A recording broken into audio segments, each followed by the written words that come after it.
श्री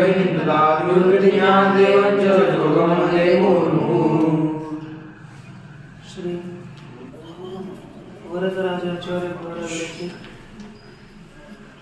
लघु सिद्धांत कौमुदीचा विचार करत असताना लघु सिद्धांत कौमुदीमध्ये आपण हलंत पुल्लिंग या प्रकरणाचा विचार करत आहोत।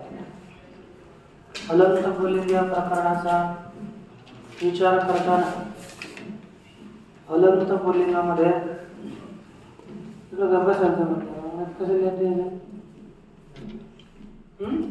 मध्ये आपण काल देव शब्दापर्यंत विचार केलेला आहे। आता शब्द एक आहे चतुर। चतुर कारण की पहिला ह या कारांचा शब्द भेटला नाही, हकारांत भेटले दोन चार। ह य वकारांत भेटला कोण? देव। वकारांत कोण भेटला? देव।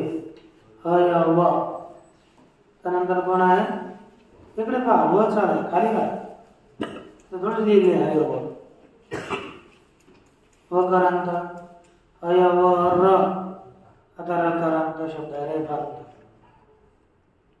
कधी शब्द येतात? एकच चतुर।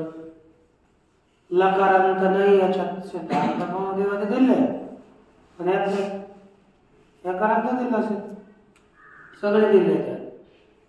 इथे रेफांत शब्द आहे कोणता? चतुर। पण चतुर एक लक्षात ठेवायचं, एक शब्द एक वचनात चालतो, द्विशब्द द्विवचनात चालतो, त्रिशब्द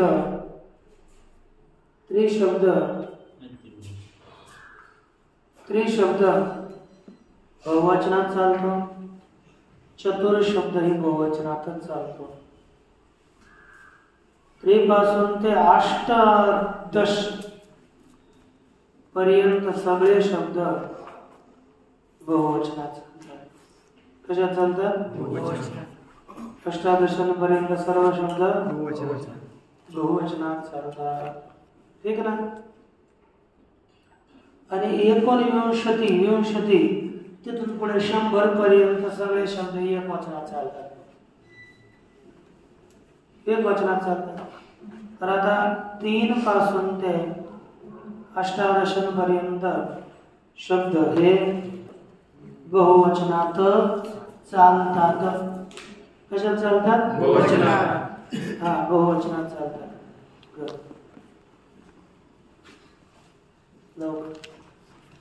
ठीक आहे। 3 पासून शब्द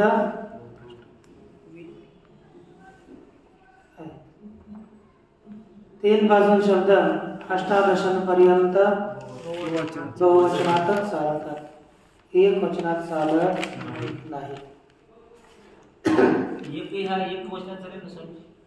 एक वचनात तो एक वचनातच चालतात, ही 2 वचनातच। आणि 3 पासून 18 पर्यंत बहुवचनात।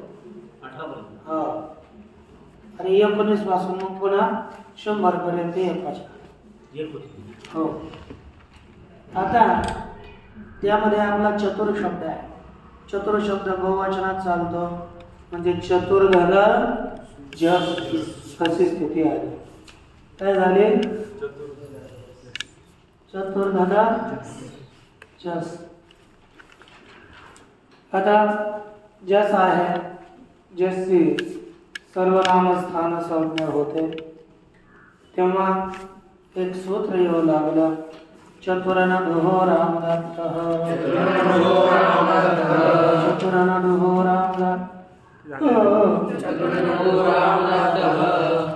चतुरन डुहो राम दत्तः। इति सूत्रेण चतुरन डुहो राम दत्तः इति सूत्रस्य अर्थः अनयोराम सर्वनामस्थान येते। सर्वनामस्थान पुढे असेल तर चतुर आणि अनडुहाला आम आगमो। तर आता सर्वनाम स्थानम अस्ति जस तस्मात् कारणात् चतुर इत्यस्य अंतिम स्वरात् अग्रे किं भविष्यति? आम प्रत्ययः। तदा चतु आम आगमः अस्ति तर्हि आम र आम घटकस्य मकारस्य अलङ्क्यमिति सूत्रेण भवति तस्य लोपः इति सूत्रेण लोपः भवति तदा चतु आग इत्यत्र युको यणचि इति सूत्रेण यण आदेशः भवति उकारस्य स्थाने यण किं भवति तदा चत्व आ र जैसे तैसे है ना तर्हि चत्वा योजयन्तु चत्वा र अकारं मेलयित्वा चत्वारः इति रूपं सिद्ध्यति तत्पश्चात् चतुर्धन शस् शस् घटकस्य शकारस्य इति सूत्रेण तस्य लोपः इति सूत्रेण तदा किम् अवशिष्यते चतुर्धन पुनः वर्णसम्मेलनं कृत्वा चतुरः सकारस्य विसर्गं कृत्वा चतुरः इति रूपं सिद्ध्यति तत्पश्चात् तृतीया बहुवचनं किम् किमस्ति चतुर्धन पुनः सकारस्य चतुर्धनभिः तत्र यः रेफः सः केन नियमेन अचां दृष्ट्वा भूयाति फलाचोपरि गच्छति फलश्चोपरि गच्छति अवसाने विसर्गस्य जलतुम्बिकान्यायेन अयं रेफः उपरि गच्छति तदा किं भवति चतुर्भिः सकारस्य विसर्गः तदा चतुर्भिः भेस् इत्यत्र चतुर्भ्यः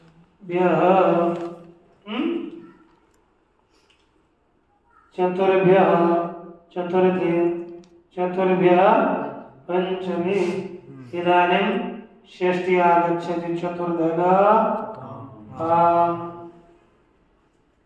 चतुर्धन आम इति अस्याम् अवस्थायाम् एकं सूत्रम् आगच्छति षट्चतुर्भ्यश्च षट्चतुर्भ्यश्च षट्चतुर्भ्यश्च षट्चतुर्भ्यश्च षट्चतुर्भ्यश्च षट्चतुर्भ्यश्च षट्चतुर्भ्यश्च षट्चतुर्भ्यश्च येभ्य आमो नुडागमः येभ्य आमो नुडागमः येभ्य आमो नुडागमः येभ्य आमो नुडागमः येभ्य आमो नुडागमः येभ्य आमो नुडागमः येभ्य आमो नुडागमः येभ्य आमो नुडागमः येभ्य अर्थात देखो षट संज्ञक शब्द षट और षट संज्ञक शब्द और चतुर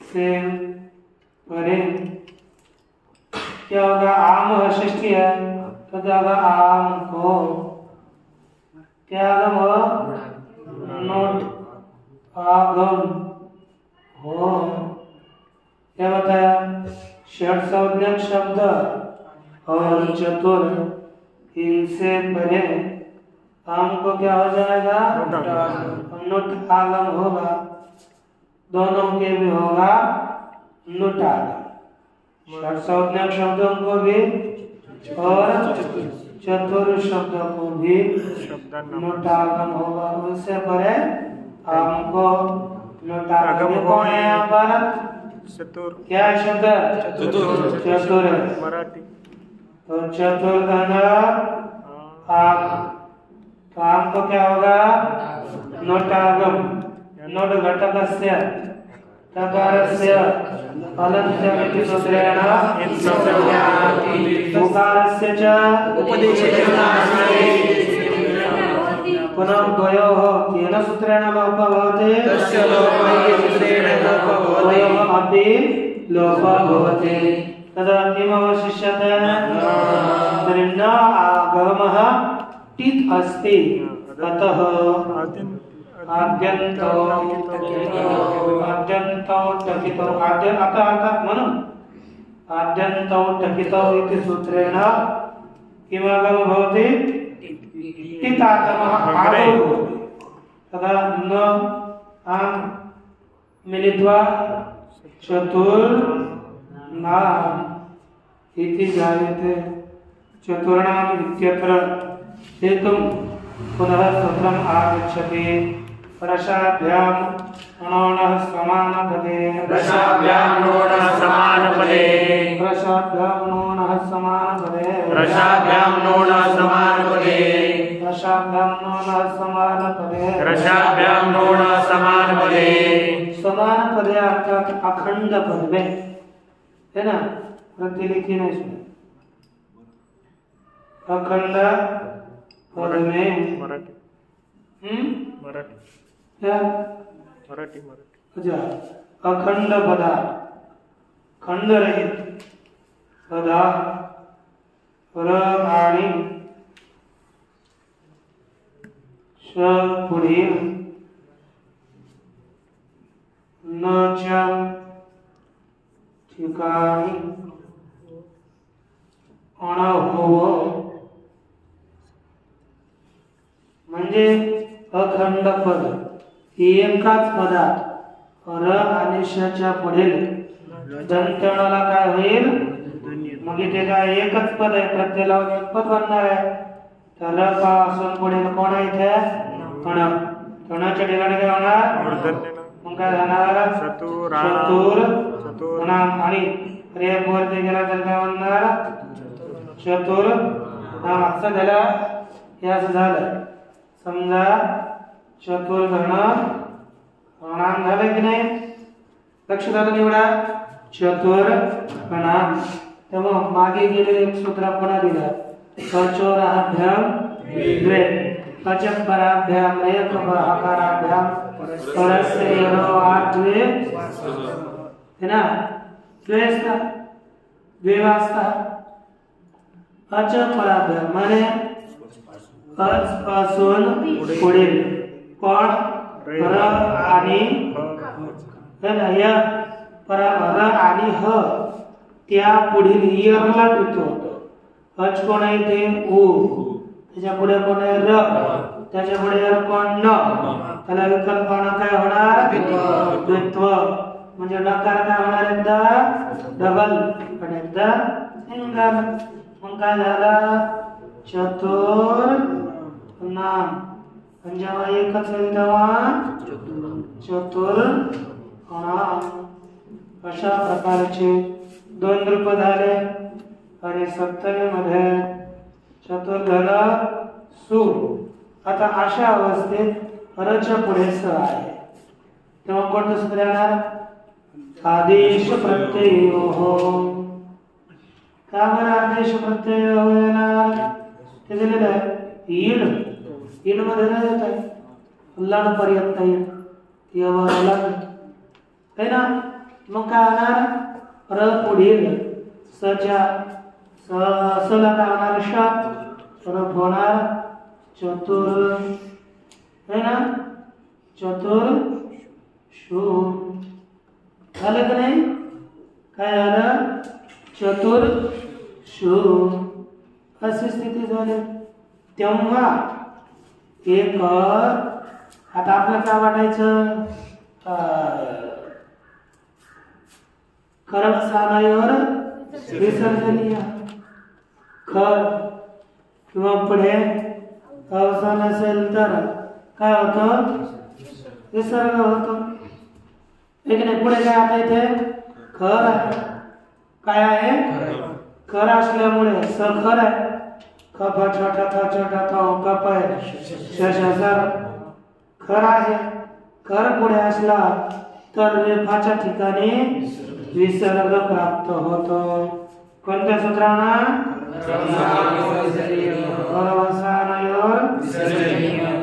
विसर्जनीय एतेन सूत्रेण विसर्गः प्राप्नोति तदा एकं विशिष्टं सूत्रमागच्छति रोहसुभि रोसुपि रोहसुभि रोसुपि रोहसुभि रोसुपि रोहसुभि रोसुपि रोह इति कस्य वचनं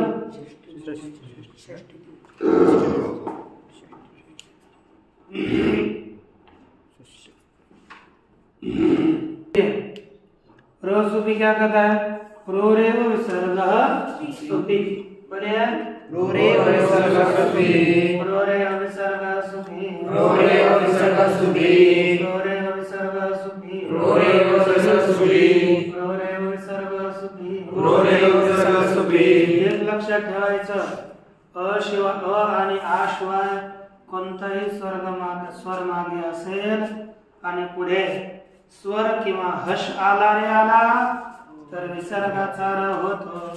इथे मागे अ शिवाय आ शिवाय स्वर आहे आणि पुढे हश असल्यामुळे विसर्गाच्या ठिकाणी काय केलं तिथे र मग रोरे आलं की नाही.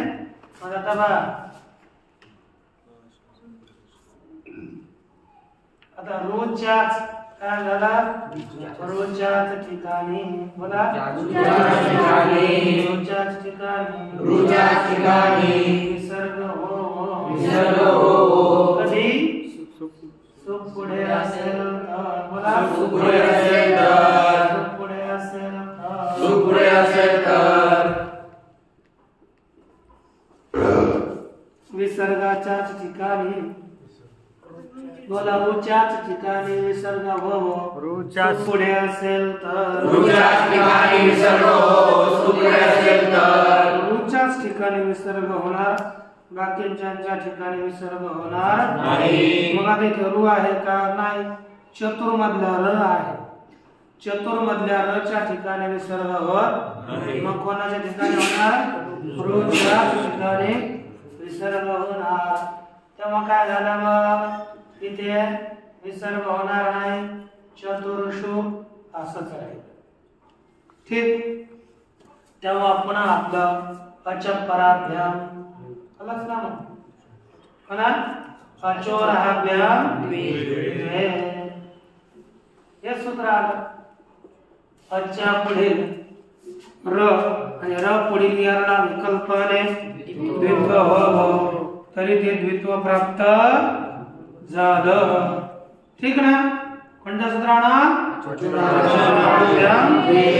तेव्हा त्याचा निषेध करण्याकरिता एक सूत्र आलं शरोची शरोची शरोची शरोची शरोची शरोची शरोची शरोची शरोची शरोची शरोची शरोची शरोची शरोची आची परे शरो न द्वेस्त अची परे शरो न द्वेस्त आची परे शरो न द्वेस्त अची परे शरो न द्वेस्त आची परे शरो न द्वेस्त अची परे शरो न द्वेस्त आची कोणती भक्ती आहे त्याचा अर्थ काय आहे आज पुढे परिनिगच आहे आज पुढे असेल कोणाला शरा षष्ठी एकवचन शरच्या ठिकाणी